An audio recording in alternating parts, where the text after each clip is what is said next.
My friends, welcome at my desk, or a bench. I'm alive and well, and I even bought myself a Bafang 1000-watt engine, and today for you, we're gonna install it. For me, that was a week.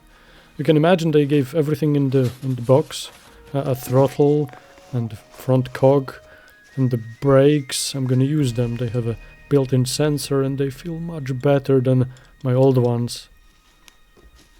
That's a front lamp, I'm gonna use it as well.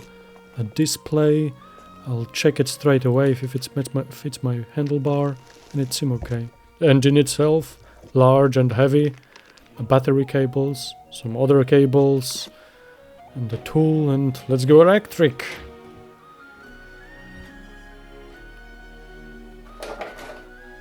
I had this tool already, and Bafang is not giving you new pedals, so I'm reusing my old ones. Crank arm removal tool was given in the kit with the new crank arms.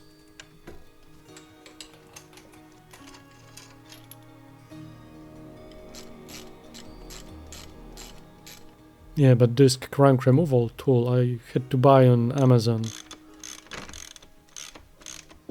It was time to replace it anyway.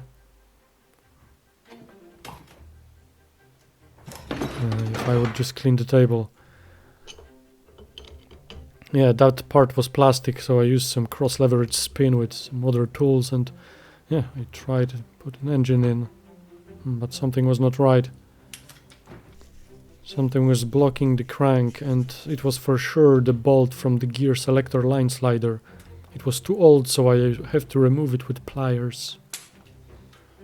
And another engine try, and something was still not right.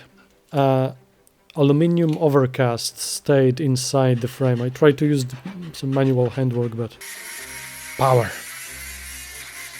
Stoppable. And yeah, it got in. I'm not buying any more tools, so to remove the chain I used some wire and pliers to squeeze that lockable part, and it came up easily.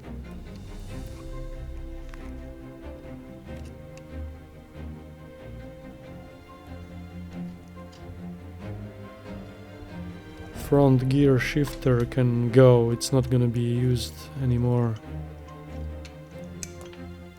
Before locking on, check if the chain is straight.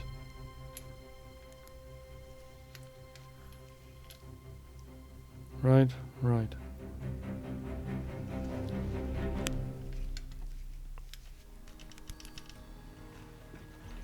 Before doing the heavy thing, let's do the light things, and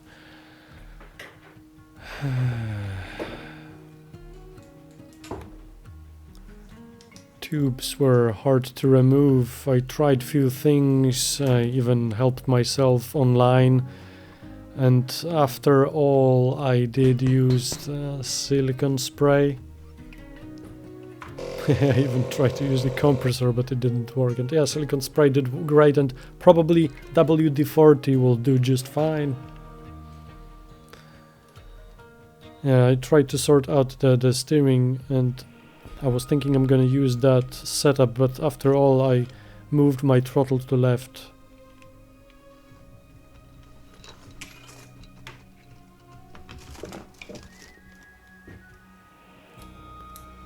I was trying the engine now, and I realized that the frame is touching the part, and it needs a spacer in this area here.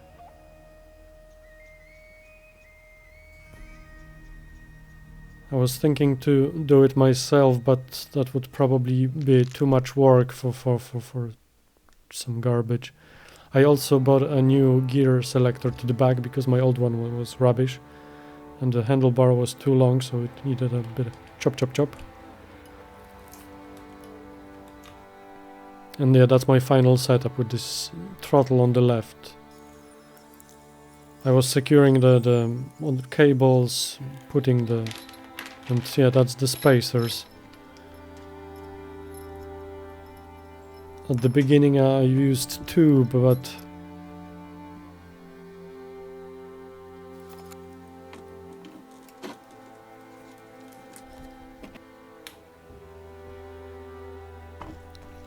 one, it probably would do just fine.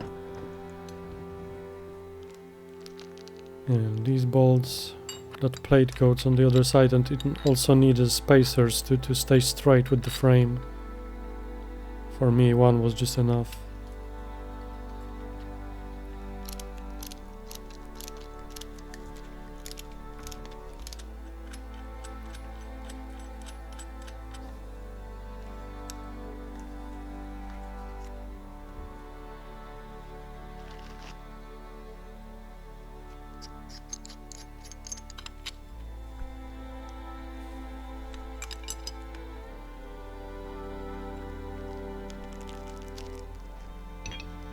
And before doing that, I'm gonna install the cable first, and that's a much better access.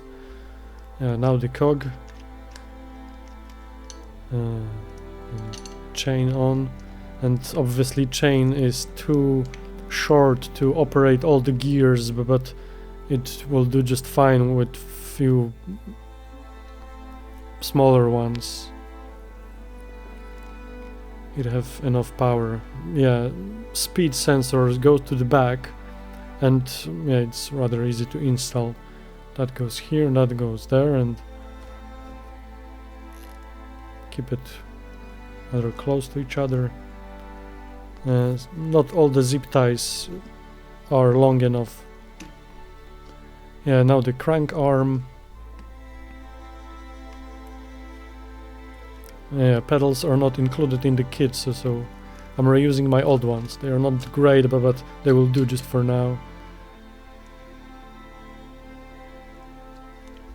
And that thing, I was trying to install it on both bolts, but it was too high on the frame to let the battery in. So that was a problem. I moved it down, it's holding on one bolt, but it will do just fine for a day before I'm gonna find a solution. I just want to test it, so I'm securing the cables around with some zip ties, and we can do the test ride.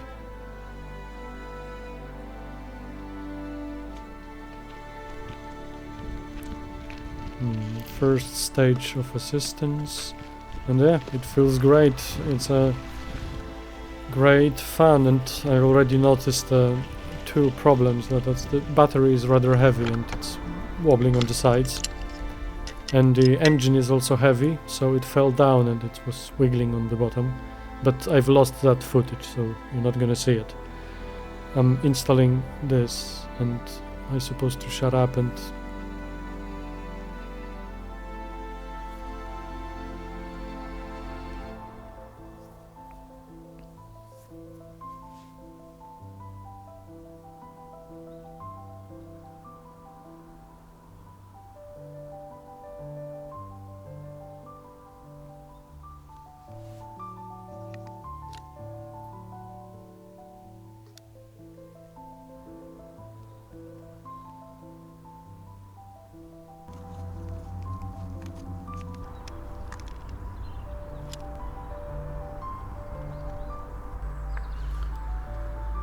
so as you can see, I've secured that with a Gorilla Glue and some more zip ties, and I put some silicone grease on the chain. It was getting rusted, and that's my solution to the falling engine, just more zip ties, a thicker one.